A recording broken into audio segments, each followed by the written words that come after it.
प्रथम चरणा जगद्गुरु तुकोबराय सांगा करावे कीर्तन मुखी गावे हरीचे गुण. आता मला आतापर्यंत पहिला दिवस वाटत नव्हता, आता खरं सांगा कोणाकोणाला आता पहिला दिवस वाटायला वाटते? कोणालाच वाटत नाही. मला खरं खरं सांगा, कार्यक्रम आपल्या गावात चालला हे वाटते कोणाला? कोणालाच वाटत नाही. महाराज इथे येण्यासाठी काहीतरी भाग्य असावं लागतं. हे कोणाच्याही नशिबामध्ये नसते महाराज. याला भगवंताचा कृपाशीर्वाद असावा लागतो, साधू संतांची प्रेरणा असावी लागते आणि मागच्या जन्मेचं पुण्य असावं लागतं. हे कोणाच्याही नशिबामध्ये नाही. कार्य करत असताना एवढं सुंदर निवेदन केलं, एवढा अट्टहास तुम्ही केलाय, याच्यासाठी सुद्धा काही ना काहीतरी भगवंताचा कृपाशीर्वाद आहे, साधू संतांची प्रेरणा आहे. ही कोणाच्याही नशिबामध्ये नाही, हे कोणामुळे होत नाही महाराज. काहीतरी सावता महाराजांचा कृपाशीर्वाद म्हणा, देवाचा कृपाशीर्वाद म्हणा, जगाच्या चालक मालकाचा कृपाशीर्वाद म्हणा, मागच्या जन्मेचं पुण्य म्हणा, त्याच्याशिवाय एवढे सुंदर निवेदन होत नाहीत महाराज. हो, निवेदन करण्यासाठी इथे येण्यासाठी मागच्या जन्मेचं पुण्य असावं लागतं. एक वाक्य सांगतो ऐका. सपने तो हर कोई सजाते हैं लेकिन कई सपने टूट जाते हैं. ऐका हा. सपने तो हर कोई सजाते हैं लेकिन कई सपने टूट जाते हैं. इस धर्म मंडप में वही आते हैं जिसका परम भाग्य होता है. ज्याचं भाग्य ना तेच इथे येणारे म्हणले, भाग्य माणूस इथे कधीच येत नाही. इथे येण्यासाठी काहीतरी भाग्य असावं लागतं आणि मागच्या जन्मेचं पुण्य असावं लागतं. हे कोणाच्याही नशिबामध्ये नाही, तुमचं आमचं सर्वांचं भाग्य आहे. त्याच्यामुळे तुम्ही आम्ही आपण सर्वजण इथून उपस्थित आहोत. इकडे लक्ष द्या. ऐका, हे उगाच मी करतो म्हणून मी करतो म्हणून मी करतो म्हणून कोणीही करू नाही, कोणीही जमत नाही कोणाला. बरं का, सप्ताह करत असताना तुम्ही 1 दिवसाचा करा काय, 5 दिवसाचा करा काय, 4 दिवसाचा करा काय, 8 दिवसाचा करा काय, 8व्या महिन्याचा करा काय, सोपं नाही महाराज. कुठलं जरी कार्य जर करायचं असेल ना तर कुठलंच कार्य करणं सोपं नाही. जे सप्ताह करतात, जे निवेदन करतात त्यांना विचारा, सोपं आहे का महाराज? एवढं निवेदन करणं म्हणजे काही सोपं नाही. 1 वर्षापासून लागायला लागतं निवेदनाला. कीर्तनकार बोलवायचे, महाराज मंडळी बोलवायचे, गाणारे बोलवायचे, वाजवणारे बोलवायचे, पंगतीचं त्याचं ज्ञानदान आहे, अन्नदान आहे, साऊंड सिस्टम आहे. हे कुठल्याच प्रकारचं सोपं नाही महाराज. सगळं करावं लागतं, सगळं जजमेंट सगळं हँडल करायचंय. हे काही सोपं नाही. याला साधू संतांची प्रेरणा, भगवंताचा कृपाशीर्वाद असावा लागतो. कोणीच उठलं की मी करीन म्हणून काही जमत नाही, मी करीन म्हणून काही जमत नाही महाराज. सोपं नाही. आता पहिल्या काळात जर बघितलं, थोडस मागच्या काळात जातो. पहिल्या काळात जर बघितलं तर पहिल्या काळात वेळ बघण्यासाठी, टाइम बघण्यासाठी तुमच्या आमच्याकडे घड्याळ उपलब्ध होते. ऐका, पहिल्या काळात आहे वेळ बघण्यासाठी, टाइम बघण्यासाठी घड्याळ मोबाईल उपलब्ध नव्हते. आता घड्याळाचं मोबाईलचं नाव काढलं की सगळे टाइम बघायलेत. बरं का, आता लक्षात ठेवा. पहिल्या काळात सांगतोय, वेळ बघण्यासाठी, टाइम बघण्यासाठी घड्याळ मोबाईल तुमच्या आमच्याकडे उपलब्ध नव्हते. तर त्या काळात लोक काय करायचे सांगा बरं? कोंबड्याच्या आरोळ्यावर उठायचे. बरोबर आहे का नाही? कोणाच्या आरोळ्यावर? कोंबड्याच्या. प्रत्येकाला असं वाटायचं कोंबडा आरोला की सूर्य उगवला, कोंबडा आरोला की सूर्य उगवतो, हे प्रत्येकाला असं वाटायचं बघा. आणि कोंबड्याच्या आरोळ्यावर प्रत्येक जण उठायचे. ऐका, एक दिवस असा झाला, काहीतरी रोग आला, एका गावचे सगळेच कोंबडे मरून पडले. ऐका बरं का, काहीतरी रोग आला आणि एका गावचे सगळेच कोंबडे मरून पडले आणि एका आजीचं एकुलतं एक कोंबडं जिवंत राहिलं. आजीला वाटायचं कोंबडा आरवतो म्हणूनच सूर्य उगवतो. कोणासोबत तरी काहीतरी भांडण झालं की आजी म्हणायची कोंबड्यालाच वरडू द्यायची नाही, दिवसालाच उगू द्यायची नाही. काहीतरी आजी सोबत कोणाचं तरी भांडण झालं, आजी दाखवल्या गेल्या आणि आजी म्हणल्या बघतेच उद्या कसा कोंबडा ओरडतोय, सूर्य कसा उगवतोय आणि लोक कसे कामाला लागते. झोपायच्या वेळेस आजीनं कोंबडा धरला, कोंबड्याची चोच दोरीनं बांधली आणि खुराड्याखाली कोंबडा कोंडून ठेवला. खुराडा म्हणतात की डाल म्हणतात? ऐका, काहीकडे डाल म्हणतात, काहीकडे खुराडा म्हणतात. ऐका, त्याच्या खाली कोंबड्याला कोंडून ठेवलं. सकाळची वेळ झाली, लक्षात ठेवा. ज्याच्या त्याच्या पद्धतीनं, त्याच्या टाइमानुसार सूर्य उगवला. लोक त्यांच्या पद्धतीनं कामाला लागले. आजीनं उठून बघितलं, बघते तर काय सूर्य उगवलाय. लोक कामाला लागलेले. आजीला वाटलं कदाचित कोंबड्यानं दोरी सोडलेली असावी आणि नियमाप्रमाणे कोंबडा आरवलेला असावा. आजीनं कोंबड्याकडे जाऊन बघितलं तर बघते तर काय, तो कोंबडा मरून पडला होता. सांगायचं तात्पर्य एवढंच आहे. ऐका, कोंबडा आरवतो पण कोंबड्याच्या आरवण्यानं सूर्य उगवत नाही. कोंबडा आरवतो म्हणून सूर्य उगवत नाही. त्याच्या पद्धतीनं सूर्य उगवतो.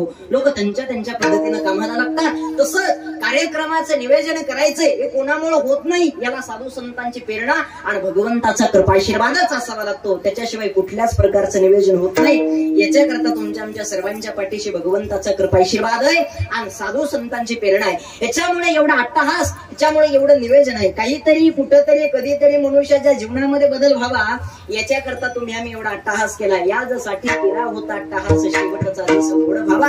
आता निश्चिंतीने पावलं विसावा कुंटलिया धावा तृष्णेच्या.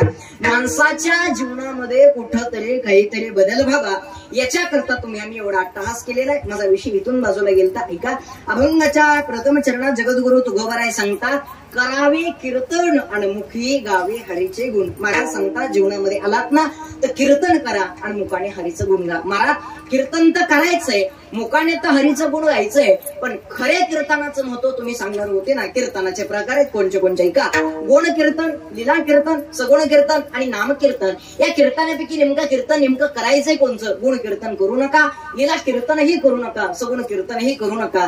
करायचं जर असं तर नामाचं कीर्तन करा. मग महाराज सांगतात, नामसन कीर्तन साधन पैसोपे अंजळतील पापे जन्मांतरीचे. नामाचं कीर्तन करावं साधन आहे, अगदी सोपं आहे. नेमकं हे केल्याच्या नंतर होईल काय, जेवढं पाप जन्माला आले ना तेवढं सगळं जळून जाईल. महाराज सांगतात, जळतील पापे जन्मांतरीचे. प्रत्येकाला असं वाटतं माझ्या जीवनामध्ये देवानं, जगाच्या चालक मालकानं, भगवंतानं मला सुखी ठेवावं, देवानं मला समाधान ठेवावं, हे प्रत्येकाला असं वाटतं. हे काही का सुखाची आशा जर देवाकडे करत असाल तर जीवनामध्ये जीवन जगत असताना ती सुखाची आशा देवाकडे कधीच करू नका. काहींच्या जीवनामध्ये सुख आहे, काहींच्या जीवनामध्ये दुःख आहे. देवाकडे कधी जाऊ नका. माणसानं केलेल्या कर्माचं फळ आहे. माणसानं कर्म करत असताना चांगलं करावं, चांगल्या कर्माचं चांगलं फळ आहे आणि वाईट कर्माचं वाईटच फळ आहे. कर्म करत असताना कसं करायचंय हे तुमच्या आमच्या हातात आहे. मी सुरुवातीला सांगितलं होतं, केले कर्म झाले त्याची भोगा आले.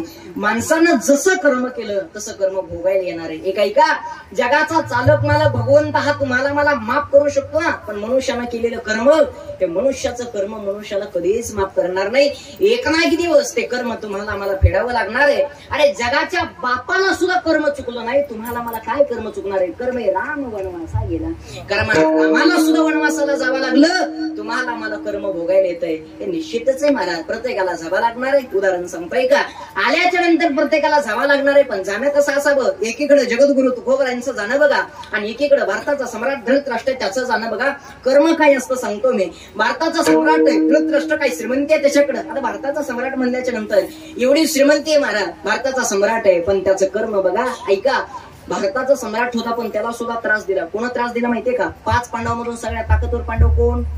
भीमानं त्रास दिला. अधूनमधून कधीच नाही. धृतराष्ट्र जेवायला बसला की भीम दादा घेऊन यायचा आणि सांगायचा, आंधळ्या तू किती काही कर, शेवट तुला आमच्या तुकड्यावरच राहावं लागणार आहे. द्वापार युगातली कथा आहे. पण किती काय कर, कुत्र्याला जशी एक अर्धे खाऊ घालतो तशा तुला 2-3 खाऊ घातले म्हणजे आमचं काही जाणार नाही. पण हे काही तुझे अन्न खातो ना ते तुझ्या मुलाच्या रक्तापासून बनलेले खायचंय बघ. मला सांगा, एवढं ऐकण्याच्या नंतर कशाला कोणाला खाऊ वाटत?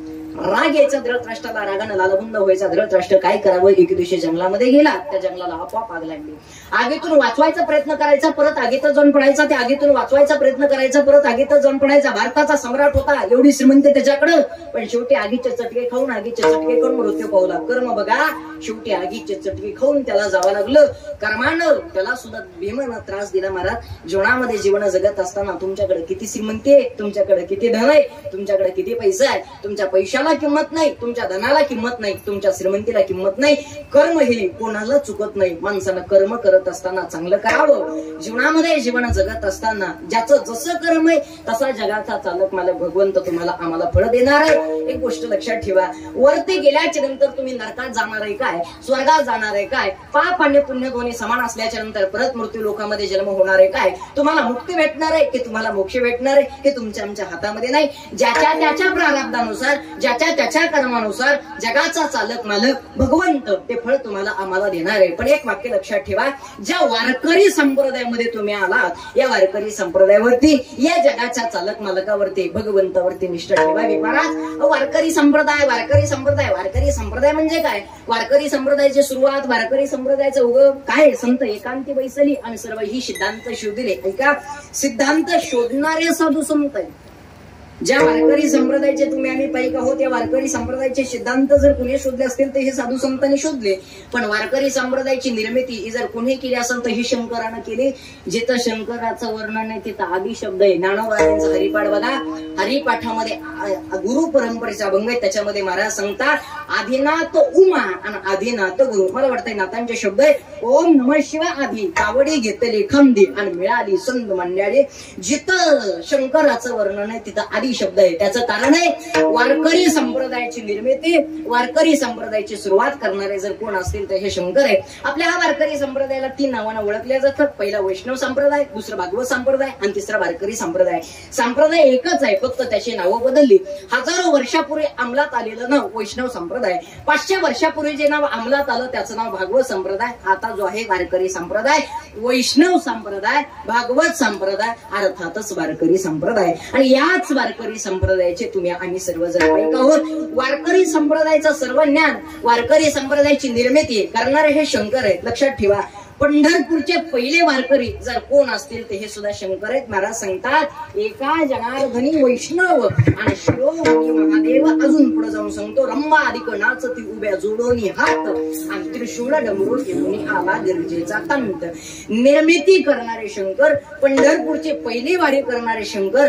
जेवढे मंडळी काही वारकरी संप्रदायामध्ये तुम्ही आम्ही आला, तुम्हाला आम्हाला भजनासाठी एक मंत्र शंकरानं दिला. कोणचा? शंकरानं जो तुम्हाला मला भजण्यासाठी मंत्र दिला, कोणचा दिला? महाराज सांगतात हरी हरी हरी मंत्र.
काही मोक्ष म्हणतील, काही मुक्ती म्हणतील, पण मी अगोदरच सांगितलं ज्याच्या कर्मानुसार मुक्ती आणि मोक्ष तुमच्या आमच्या हातामध्ये नाही. वरती गेल्याच्यानंतर काय जे भेटल हा जगाचा चालक मालक तो भगवंत ठरवणार आहे.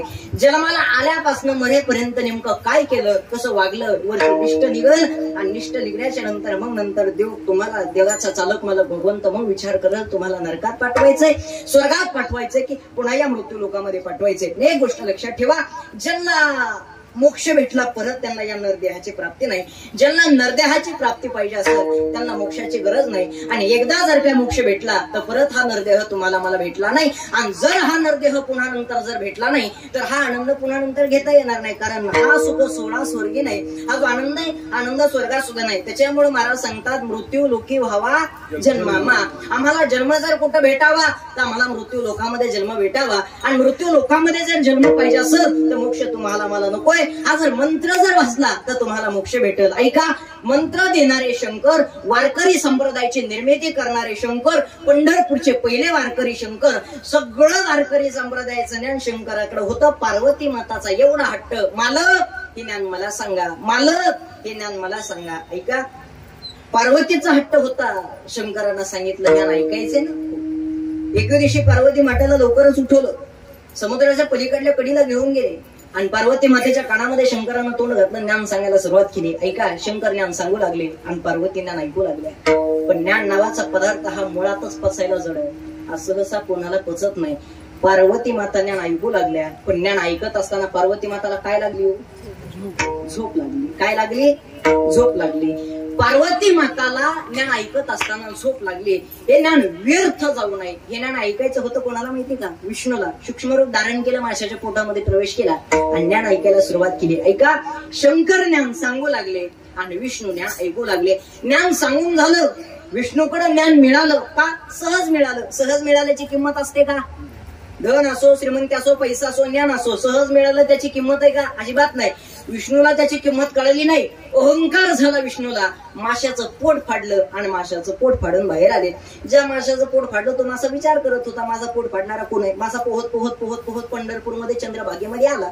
आणि चंद्रभागेमध्ये आल्याच्या नंतर माशानं पांडुरंगाला बघितलं आणि पांडुरंगाला बघितल्याच्या नंतर मासा म्हणला, तुझंच का माझं पोट फाडणार? जीच माशानं उडी हाणली ती पांडुरंगाच्या कानात. त्याचं नाव आहे मकर कुंडली. लक्षात ठेवा. एवढा हा झालेला इतिहास विष्णूला कळालं, सहज मिळालंय. आपल्याला अहंकार झाला. ज्याचं आहे, ज्याचं घेतलंय त्याची त्याला देऊन टाकावं. परत हे ज्ञान शंकराकडे गेलं. शंकरानं स्वतःजवळ ठेवलं नाही. हे काही कामाचं नाही, हे आपल्या जवळ नकोय, हे काहीच कामाचं नाही, ज्याचे त्याला आहे ना हे देऊन टाकावं. मग हे ज्ञान द्यायचंय. मग कोणाकडे द्यायचं? हे शंकराने ज्ञान गहिनीकडे दिलं. जे ओरिजिनल गहिनी होते ते गुफेमध्ये बसले आणि जे गहिनीनंच एक वाघाचं रूप धारण केलं. ज्यावेळेस ब्रह्मगिरी पर्वताची प्रदक्षिणा करू लागले. ब्रह्मगिरी पर्वताची प्रदक्षिणा करत असताना वाघ माग कोणाच्या लागला माहितीये का? निवृत्तीनाथांच्या मागे वाघ लागला. सर्वांना सोडलं आणि निवृत्तीनाथांच्या मागे वाघ लागला. वाघ काहीच करत नव्हता, नुसता भेडवायचा. भेडवीत भेडवीत भेडवीत भेडवीत भेडवीत भेडवीत त्या निवृत्तीनाथाला त्या वाघानं त्या गुफेमध्ये आणलं. जसं गुफेमध्ये आणलं तसं त्या गहिनीनं सगळं वारकरी संप्रदायाचं ज्ञान हे सगळं निवृत्तीनाथांना देऊन टाकलं. निवृत्तीनाथांनी ते ज्ञान स्वतःजवळ ठेवलं नाही. हे ज्ञान माऊली ज्ञानोबाराला देऊन टाकलं. ज्ञानोबारांनी स्वतःजवळ ठेवलं नाही. हे ज्ञान जगाला देऊन टाकलं. अर्थातच तुम्हाला मला ज्ञान देऊन टाकलं, पण ज्ञान तुम्हाला आम्हाला देत असताना शंकराचंच वर्णन करून दिलं. महाराज सांगतात, प्रभू तुम्ही महेशाचे होते. शंकराचं वर्णन केलं आणि तुम्हाला मला ज्ञान देऊन टाकलं. याच वारकरी संप्रदायाचे तुम्ही आम्ही सर्वजण पाईक आहोत, पण अजून सुद्धा तुमच्या आमच्या जीवनामध्ये भांडणं आहेत. तुम्ही आम्ही भांडणं करतो.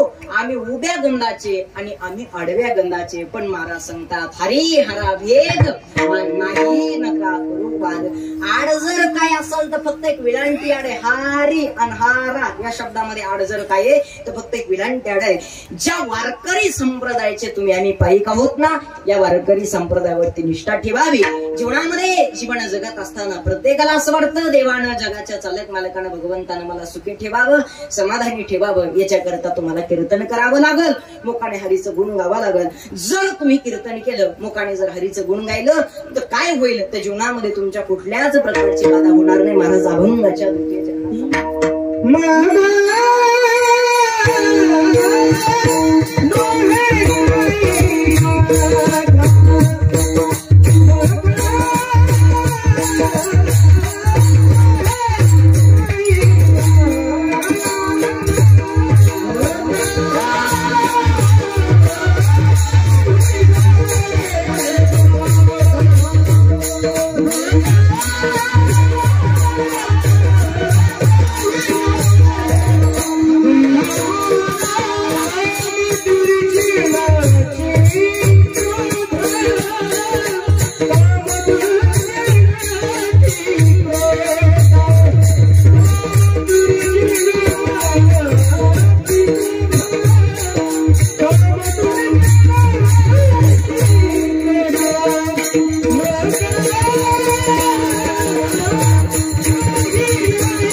चरणात महाराज सांगतात, मग काही नोहे बाधा आणि काम दुर्जनाची बाधा. तुमच्या जीवनामध्ये तुम्हाला कुठल्याच प्रकारची बाधा होणार नाही.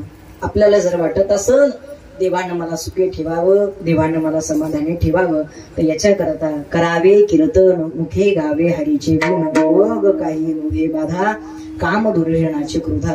जीवनामध्ये जीवन जगत असताना योग्य मार्ग दाखवला साधू संतांनी.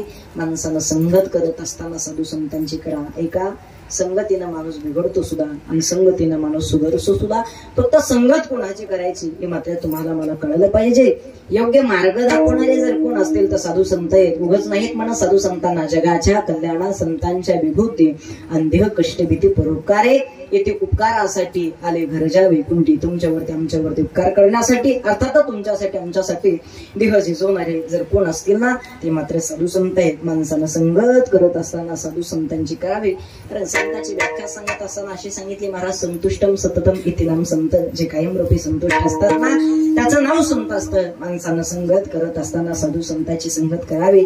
भाग्य महाराज आपलं या सावता महाराजांच्या सानिध्यामध्ये या दरबारामध्ये तुम्हाला मला राहण्याला भेटतंय. एवढा अट्टहास, एवढं सुंदर डिव्हिजन, एवढा हा कार्यक्रम तुम्हाला मला बघायला भेटतोय.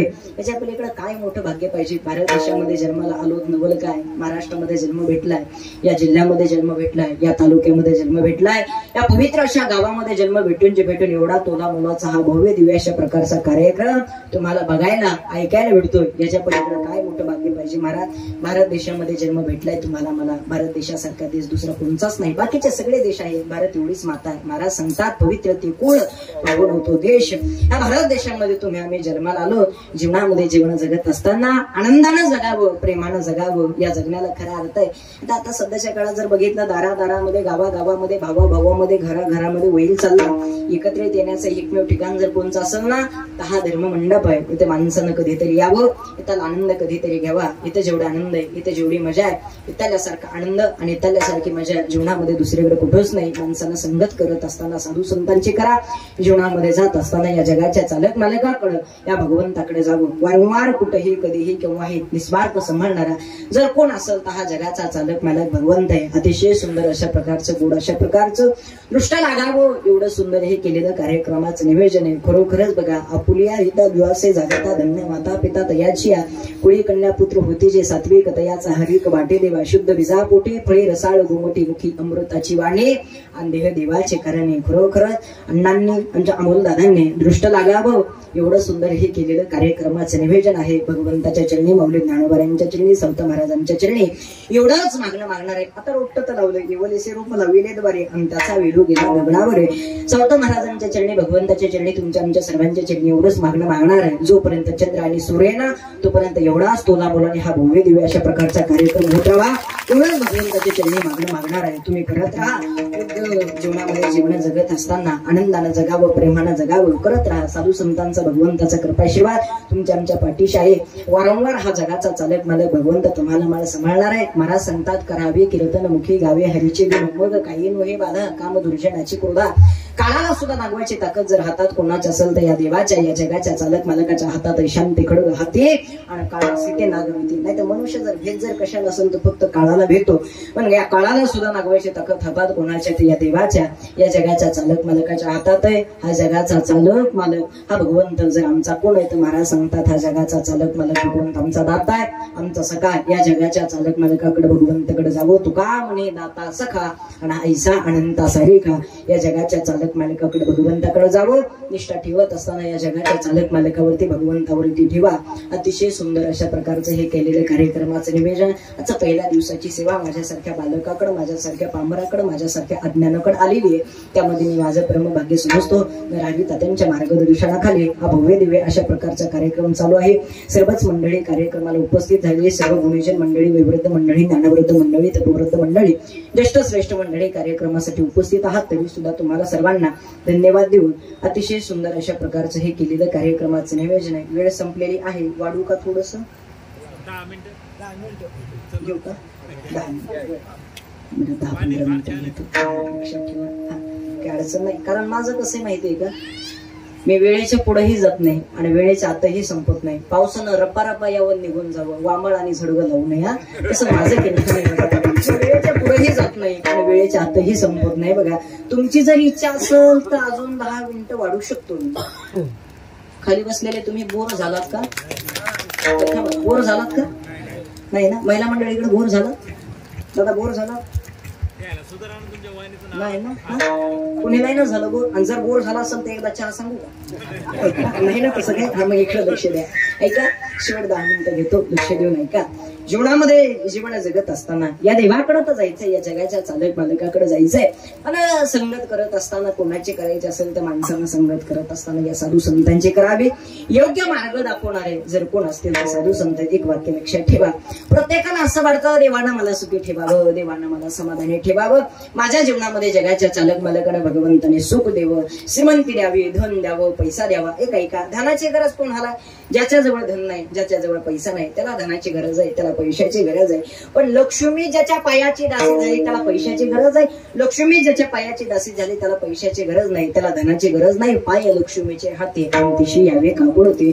लक्ष्मी ज्याच्या पायाची दासी झाली त्याला धनाची गरज नाही आणि त्याला पैशाची सुद्धा गरज नाही. ऐका, ज्ञान मिळालं, धन मिळालं, श्रीमंती मिळाली तर अहंकार होतो, तसा लक्ष्मीला सुद्धा अहंकार झाला. भगवंताचा आणि लक्ष्मीचा संवाद सुरू झाला आणि त्या संवादामध्ये लक्ष्मी देवाला सांगते, देवा या जगामध्ये सगळ्यात श्रेष्ठ जर कोण असेल तर मी आहे. कोण म्हणलं? लक्ष्मी. कोणाला? देवाला. या जगामध्ये सगळ्यात श्रेष्ठ जर कोण असेल तर मी आहे.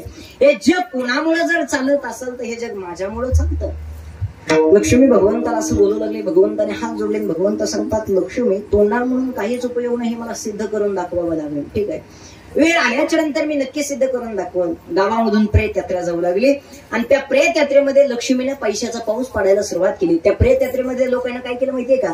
सगळ्यांना प्रेत खाली ठेवलं आणि सगळेजण पैसे गोळा करू लागले.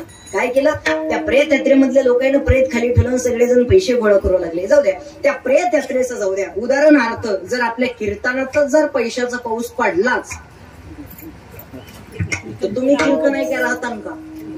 तुम्ही राहता का नाही हे तुमचा पुढचा प्रश्न आहे. मी करीनच का नाही हे मोठा प्रश्न. सगळे पैशाच्या मागे पडतात, सगळे धनाच्या मागे पडतात. लक्ष्मी देवाकडे जाते आणि देवाला सांगते, देवा बघा या जगामध्ये सगळ्यात श्रेष्ठ जर कोण असेल तर मी अगोदरच सांगितलं होतं, हे जग कोणामुळे चालतं ना तर माझ्यामुळे चालतं.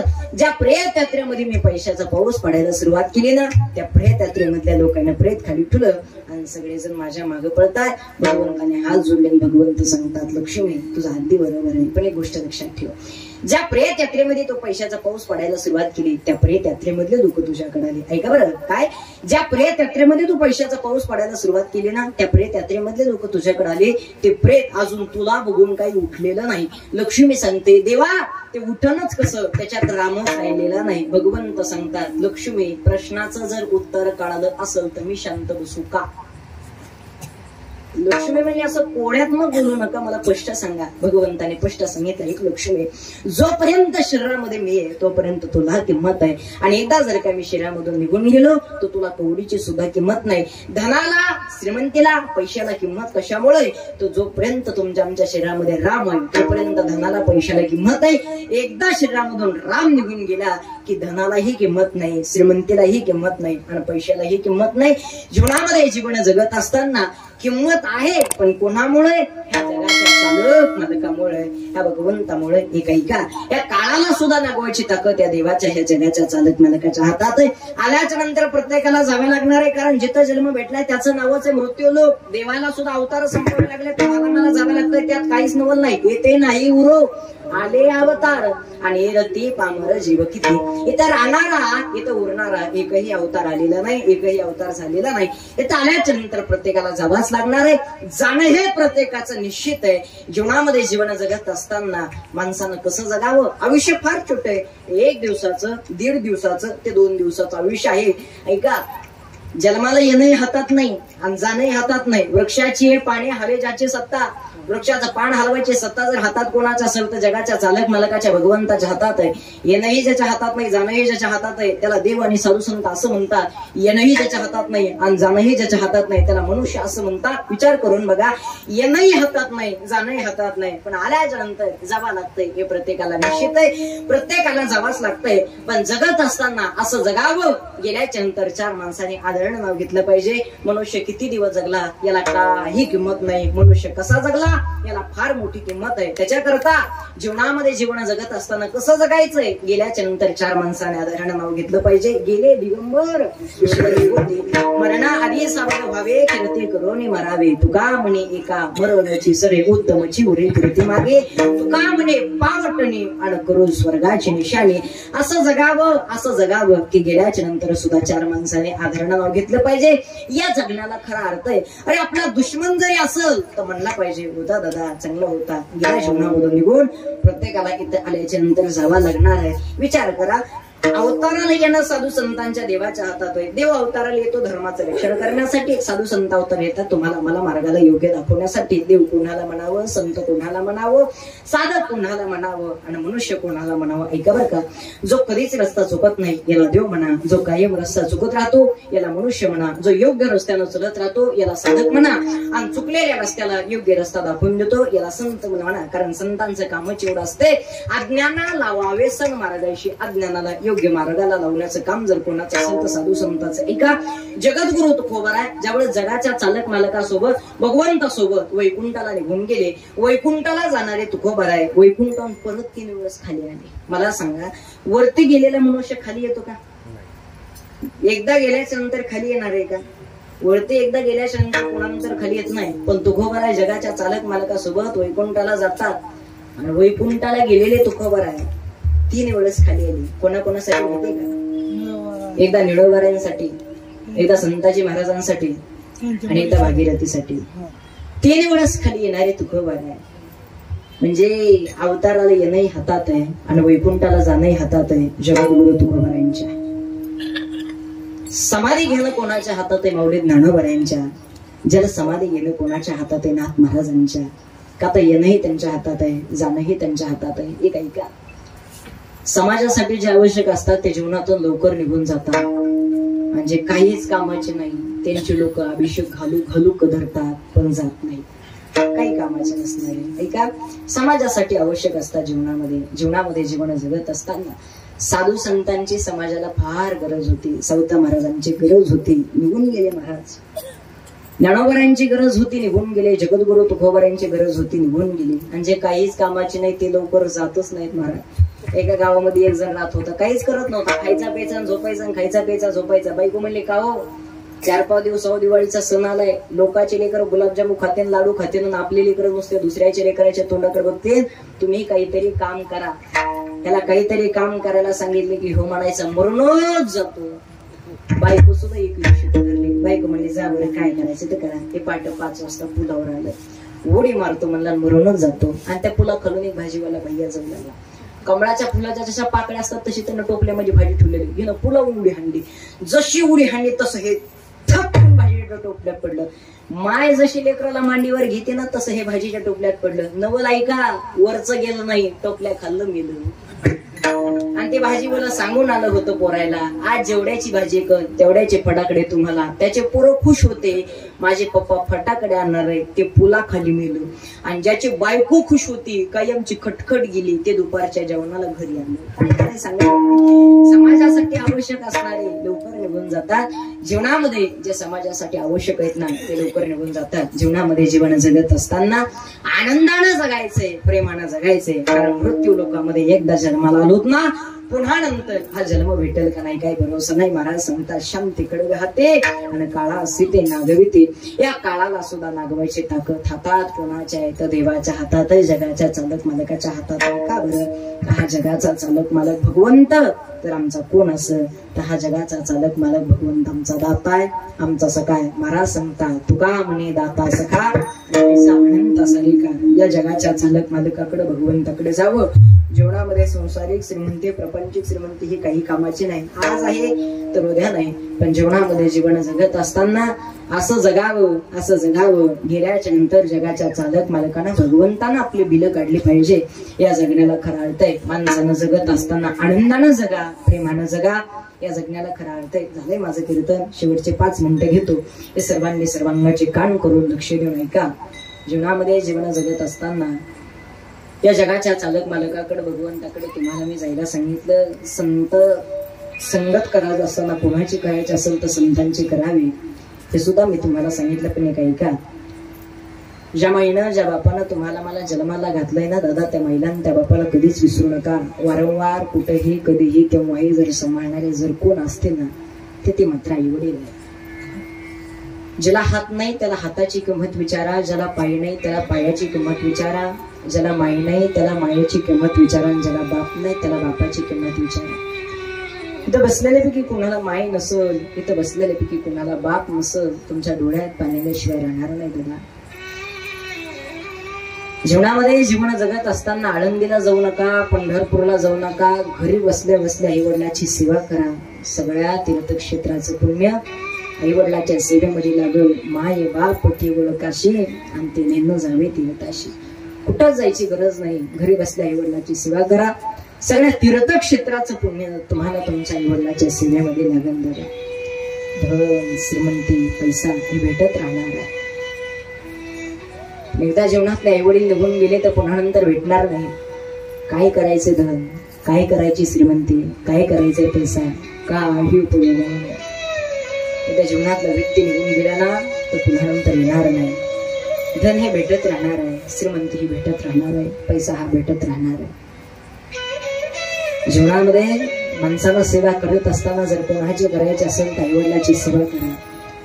ज्याच्या जीवनातले आईवडील निघून गेले ना त्यांना आईवडिलाची किंमत विचारा. ज्याच्या जीवनामध्ये आहेत त्यांना नाही कळणार. बहुसंख्येने महिला मंडळ कीर्तनाला उपस्थित आहेत. माझा एक प्रश्न महिला मंडळाला असा आहे, माहेरची वाट किती दिवस आहे तुमच्या आमच्यासाठी? जोपर्यंत माहेरातली माय जिवंत आहे, जोपर्यंत माहेरातला बाप जिवंत आहे. माहेरातली माय निघून जाऊ द्या, माहेरातला बाप निघून जाऊ द्या, त्या दारामध्ये तुम्हाला मला चप्पल सोडायला सुद्धा जागा नाही. सेवा करत असताना जर कोणाची करायचं असेल ना दादा तर आई वडिलाची सेवा करा. आठवा ते मौलिक ज्ञानोबरांचं चरित्र. 5 वर्षाची चिमुकली मुक्ताई ज्ञानोबरांच्या जीवनातले लहानपणात आई वडील निघून गेले. उगच नाहीत म्हणत आमच्या ज्ञानोबरायला नेण्यांच्या राजे, साधकांचे मेबा, पिवग्यांची बाहुली, अनाथाची माय. 5 वर्षाची चिमुकली मुक्ताई. त्या 5 वर्षाच्या चिमुकल्या मुक्ताला कधीतरी भूक लागली की ज्ञानोबरायांचा प्राण कसा विसवायचा, काय देवो मी मुक्तीला खायला. ज्ञानोबरायांनी झोडी अडकावीन गावामध्ये भिक्षा मागायला जावं. पहिल्या घरी दिलेलं म्हणून दुसऱ्या घरी जावं, दुसऱ्या घरी दिलेलं म्हणून तिसऱ्या घरी जावं, जर पीठ द्यावं आणि तेच ज्ञानोबरायांनी झोडी टाकून आणावं. ज्ञानोबरायांच्या झोळीमध्ये कधी पीठ नव्हतं निघत दादा, ज्ञानोबरायांच्या झोळीमध्ये कधी माती निघत नव्हती, ज्ञानोबरायांच्या झोळीमध्ये कधी दगड निघायची. एवढा मौलिक ज्ञानोबरायांच्या जीवनामध्ये त्रास. पीठ तर कधीच नाही निघलं.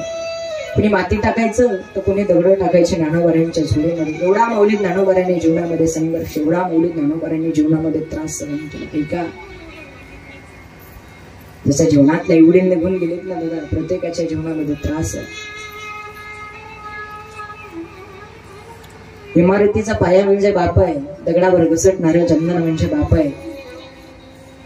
मायबाप जर निघून गेले तर जीवनामधला तुमच्या आमच्या पाठीमागचा आधार संपला म्हणून समजावं. जोपर्यंत आईवडील आहेत ना तोपर्यंत आईवडिलाची सेवा करा.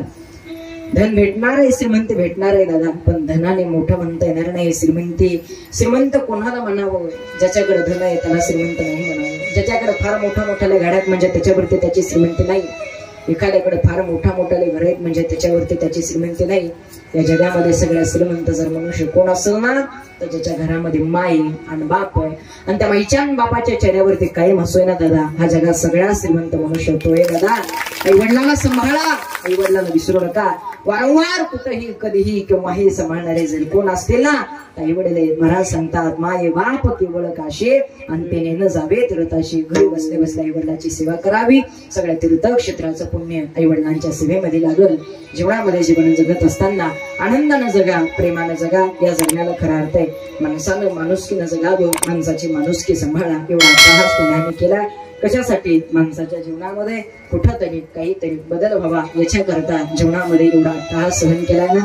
तर जीवनामध्ये जीवन जगत असताना आनंदानं जगावं, प्रेमानं जगावं. या जगण्याला खरा अर्थ आहे. का भाविक माय बाप जिव्हाळा चैतन्याचा.